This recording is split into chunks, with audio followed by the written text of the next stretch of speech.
everybody, I hope you've all had a fantastic weekend and I can't wait to share with you our new story of the week. So far we've had lots of fantastic books, including The Day the Crayons Quit, opened very carefully. I really liked Sweet Potato. That was one of my favourite ones that we've had so far. We've had some other really good ones as well. So this week our story is going to be Giraffes Can't Dance. And on the front cover there's a really funny picture of a giraffe who looks like he's doing a backflip on a trampoline, and he looks like he's gone all the way up to the moon. The blurb says, Gerald was a tall giraffe whose neck was long and slim, but his knees were awfully bendy. Gerald would love to join in with the other animals at the jungle dance, but everyone knows that giraffes can't dance. Or can they? That sounds very good, and lots of you like dancing in our class, so I think this is going to be a good story, especially for you. And looking at some of the pictures, it does look quite funny for the ones who don't, even for the ones who don't like dancing.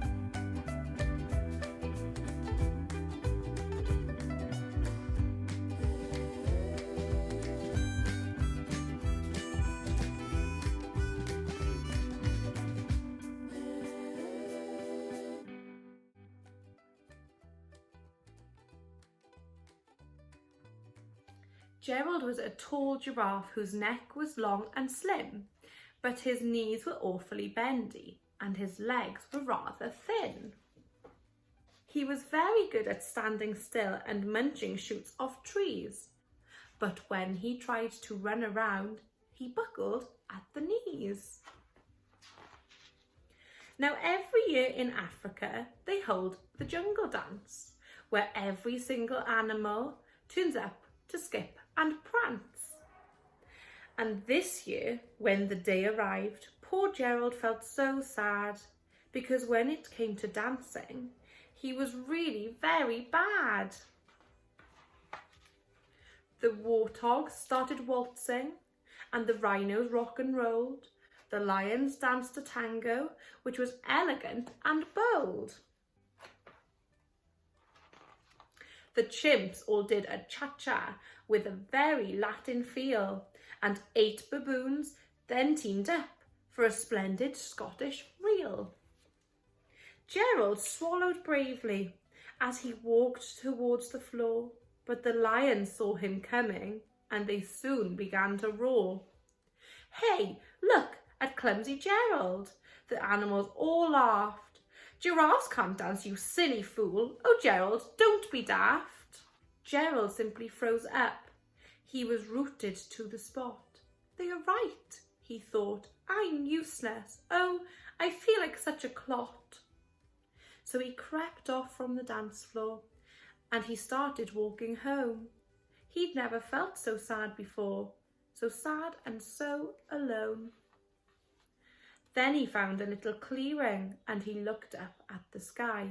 The moon can be so beautiful, he whispered with a sigh. Excuse me, coughed a cricket, who'd seen Gerald earlier on. But sometimes when you're different, you just need a different song. Listen to the swaying grass and listen to the trees. To me the sweetest music is those branches in the breeze. So imagine that lovely moon is playing just for you. Everything makes music if you really want it to. With that, the cricket smiled and picked up his violin. Then Gerald felt his body doing the most amazing thing.